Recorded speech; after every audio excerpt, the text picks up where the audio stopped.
Hello friend, मैं अभिषेक शर्मा आपका technical classes में स्वागत कर रहा हूँ। यहाँ पे अपन बात कर रहे हैं आपके सामने मैकेनिकल वाइब्रेशन की एग्जांपल नंबर 2.6.1। तो एग्जांपल नंबर 2.6.1 क्या है अपन देख लेते हैं। A cylinder of the mass m and the radius small r rolls without slipping on a cylindrical surface of the radius r. Find the natural frequency for the small oscillations about the lowest point. तो मैं सबसे पहले आपको diagram दिखाता हूँ जिससे कि क्या है आपको वो चीज समझ में है। ये आपको दिखाई दे रखा है कि यहाँ पे एक आपको सिलेंडर था जो आपका रोटेट कर रहा है उस केस के लिए। तो यहाँ पे इसने बोल रखा है कि ये जो दिख रहा है इसकी जो रेडियस है ये आपकी स्मॉल आर है और ये जो रेडियस ऑफ कर्वेचर दिख रहा है ये आपको पूरा कैपिटल आर दिखाई दे रहा है। अब इसके लिए मुझे क्या है कि आपको बताया कि आपने इंजीनियरिंग मैकेनिक्स के अंदर देख रखा होगा। अपन रिले मेथड की बात करेंगे इस प्रॉब्लम के लिए। मुझे डिफरेंशियल इक्वेशन निकालना, नेचुरल फ्रीक्वेंसी उसके लिए आइडेंटिफाई करनी है। तो इस केस के लिए आपकी क्या होती है कि विदाउट स्लीपिंग जब अपन बात करते हैं तो उसमें दो तरीके से एनर्जी आती है। एक तो आपकी काइनेटिक एनर्जी क्या होती है, ट्रांसलेटरी मोशन की वजह से होती है, और आपकी काइनेटिक एनर्जी किसकी होती है, रोटेशन की वजह से होती है। तो उसको मैं टोटल एनर्जी को निकालने की कोशिश करूंगा इस केस के लिए। तो वो कैसे आइडेंटिफाई कर सकते हैं, सबसे पहली चीज मेरे को वो देखनी है कि मुझे दिखाई दे रहा है कि यहां से अगर मैं नोटिस करूंगा कि इस पर्टिकुलर सेंटर तक की मुझे डिस्टेंस आइडेंटिफाई करनी है। उस केस के लिए अगर ये पॉइंट P डैश है और मुझे यहाँ पे P तक पहुंचना है तो सेम कर्वेचर आइडेंटिफाई होगा, ऐसा मैंने अज्यूम किया है। तो मुझे पता है कि यहां से यहां तक कर्वेचर तक आने के लिए जो मेरी वैल्यू होनी चाहिए वो इस सेंटर डिस्टेंस तक वो कितनी होगी, मेरी capital R minus small r into theta होनी चाहिए। क्यों होनी चाहिए, क्योंकि एंगल ये थीटा है। इस सेंटर तक की जो डिस्टेंस होगी कैपिटल R मेरी पूरी है, इसमें स्मॉल r चली जाएगी तो ये capital R minus small r मेरे पास बचेगी। तो मैं एक बार ऊपर ले लेता हूँ जहाँ पे आपका सॉल्यूशन स्टार्ट हो रहा है जिससे कि आपको चीजें समझ में आ जाएंगी ज्यादा।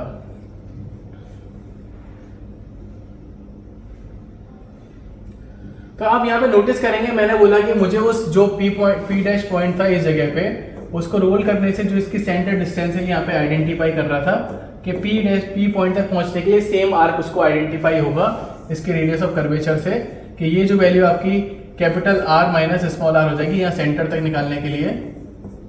और यहाँ से लेके अगर मैं वैल्यू को आइडेंटिफाई करूंगा तो मुझे यहाँ से जो R की वैल्यू है वो आपकी सेम निकलेगी।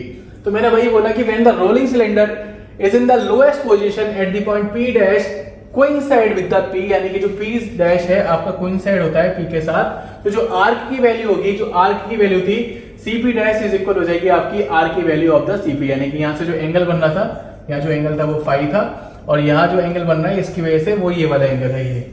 तो ये आपका बराबर होगा। तो मैंने बता दिया कितना होगा कि इसकी वजह से जो बनेगा वो बनेगा आपका R फाई, यानी स्मॉल r फाई आपको यहाँ दिख रहा है, और इसकी बड़े की वजह से जो नीचे वाले पॉइंट से मैं ले रहा हूँ उसकी वजह से बनेगा आपका कैपिटल R थीटा।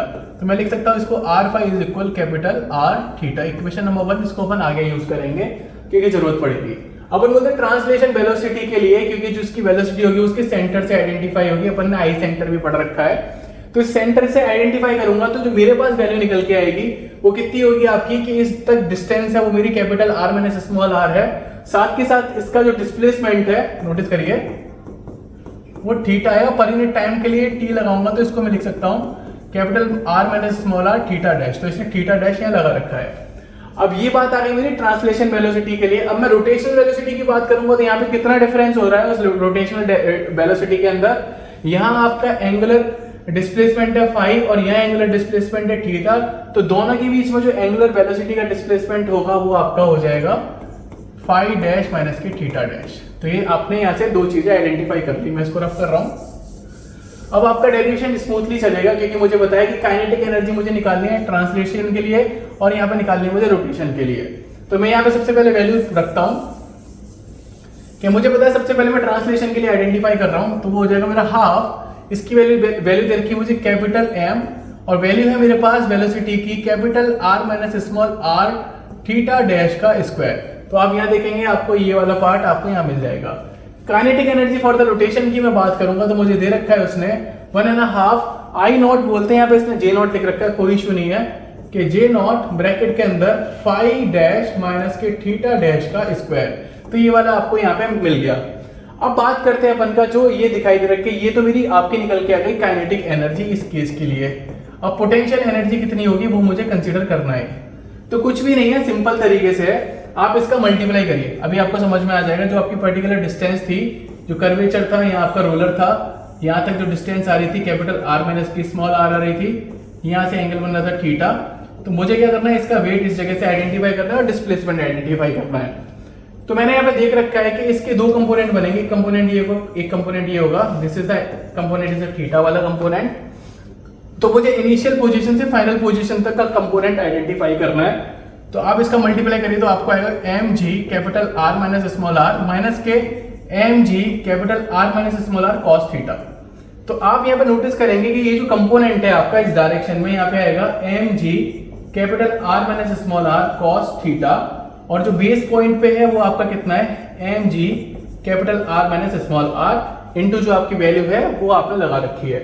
तो यहाँ पे मुझे दिख रहा है कि इनिशियल पोजीशन से फाइनल पोजीशन के बीच में पोटेंशियल जो डिफरेंस आ रहा है इस हाइट की वजह से, पर्टिकुलर इसको जब मैं कंसीडर कर रहा हूँ तो वो इतना आ रहा है। तो मैंने उसमें से M G capital R minus small R को कॉमन ले लिया तो 1 माइनस कॉस थीटा आएगा। आप किसी भी प्रॉब्लम के अंदर अगर आप देखेंगे उसके अंदर पोटेंशियल एनर्जी इतनी ही आ रही होगी। आप इसके नेक्स्ट प्रॉब्लम को देखना, उसके आगे वाली प्रॉब्लम को देख लेना, क्योंकि वहां पे जो एंगल होता है पेंडुलम की वजह से वो कॉस का जो कंपोनेंट होता है वो इस तरीके से डिस्ट्रीब्यूट होता है। तो कुछ नहीं है, जब मैंने ऐसे ये भी चीज आइडेंटिफाई कर ली तो मैंने सारी एनर्जी को पुट कर दिया। सारी एनर्जी को पुट करते हैं तो आपने देखा कि potential energy plus kinetic energy equal to the constant हो गया।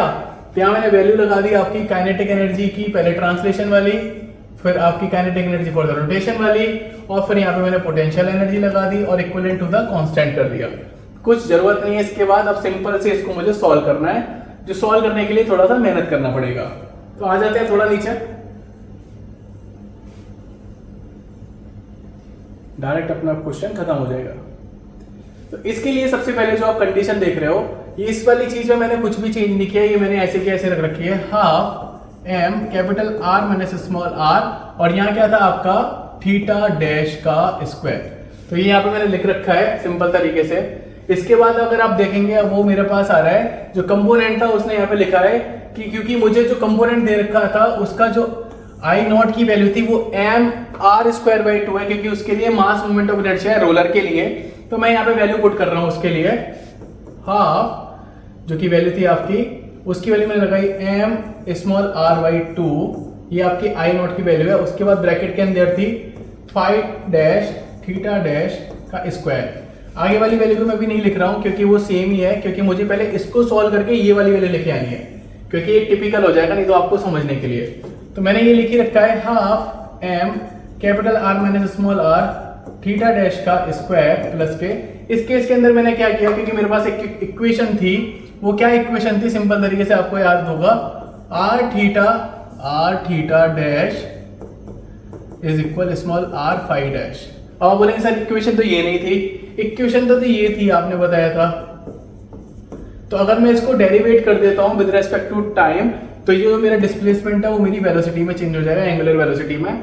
तो अब इसने क्या किया यहाँ पे कि इसने फाई की वैल्यू को R theta dash over small R में कन्वर्ट कर दिया है। तो मैं वही लिख रहा हूँ, 1.5 मेरे पास है एम स्मॉल आर बाई 2 मैंने लगा दिया। इसके अंदर मैंने वैल्यू पुट करी, यहाँ पे आप नोटिस करना, R theta dash by 2 minus के 2 नहीं है स्मॉल आर है, स्मॉल आर, और उसके बाद आ जाता है आपका माइनस के थीटा डैश का स्क्वायर। अब इसमें से कॉमन लेंगे अपन, क्योंकि अपने को कॉमन दिखाई दे रहा है साफ साफ के। मैं देखूंगा यहाँ से R square capital R square over small R square को मैं कॉमन लेने की कोशिश करूंगा यहाँ से।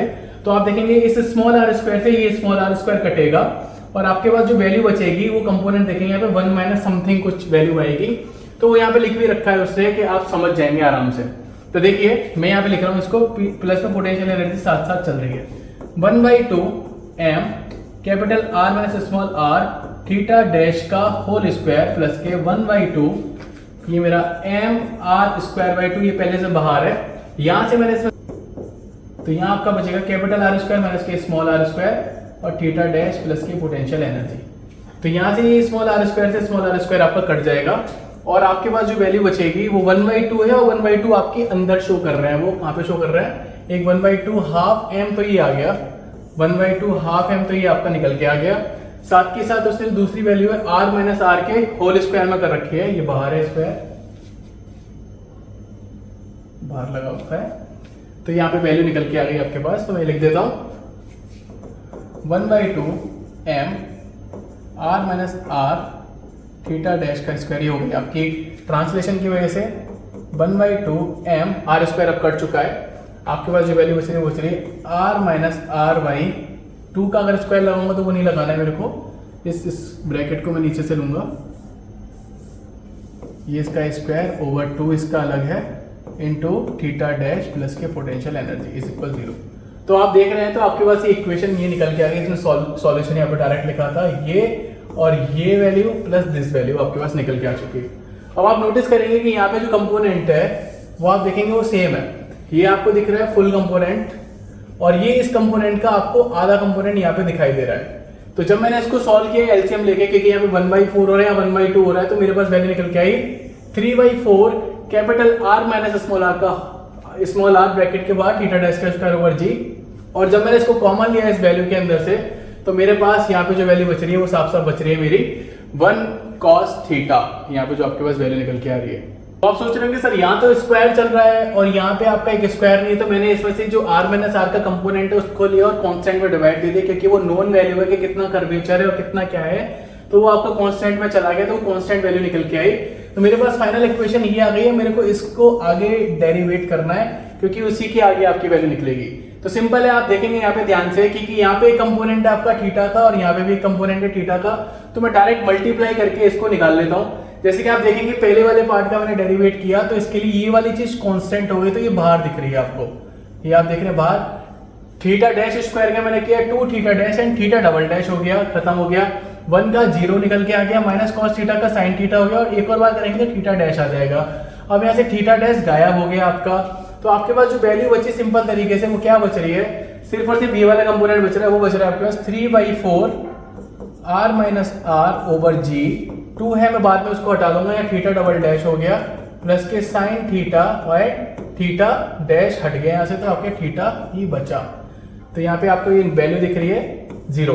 तो 2 से मैंने 2 को यहाँ पे 2 बार कट कर दिया और sine theta is very very small, तो मैं इसको थीटा लिख लेता हूँ। तो यहाँ पे जो वैल्यू निकल के आई मेरे पास सिंपल तरीके से 3/2 R minus R over G theta double dash plus K theta is equal 0। बस सिंपल है। अब इसके बाद इस चीज का डिवाइड देना है और यहाँ जो वैल्यू निकल के आएगी वो आपकी ओमेगा एन स्क्वायर के बराबर हो जाएगी। तो मैंने उसको डिवाइड दिया तो रेसिप्रोकल में आ जाएगी क्या, थीटा डबल डैश प्लस के यहाँ आएगा आपका 2g over 3r minus are, reciprocal में लिख रहा हूँ लेकिन नीचे अपोजिट डायरेक्शन में आ रहा है, क्योंकि आप चाहो तो इसको नीचे डिवाइड भी दोगे तो भी वैल्यू आ जाएगी और ये थीटा इज इक्वल 0 हो जाएगा। और इस वैल्यू को मैं लिखूंगा ओमेगा एन स्क्वायर के बराबर। तो ओमेगा एन की वैल्यू आ जाएगी आपकी under root 2g over 3r minus R. बहुत ज़्यादा टिपिकल है। अगर आप देखेंगे डेरिवेशन, अगर आप इस डेरिवेशन को देखेंगे तो थोड़ा रुक रुक के थोड़ा समझ के तभी करना, तभी आपको एक बार समझ में आएगा। और एक न्यूमेरिकल प्रॉब्लम है, रिले मेथड से हो रही है, एनर्जी मेथड्स यूज़ कर रहे हैं, तो बहुत सारी चीज़ें आपको समझ में भी आनी चाहिए। अगर आपको हमारा कंटेंट अच्छा लगता है तो प्लीज़ लाइक ज़रूर करना, शेयर ज़रूर करना। Thank you for watching guys, thank you so much.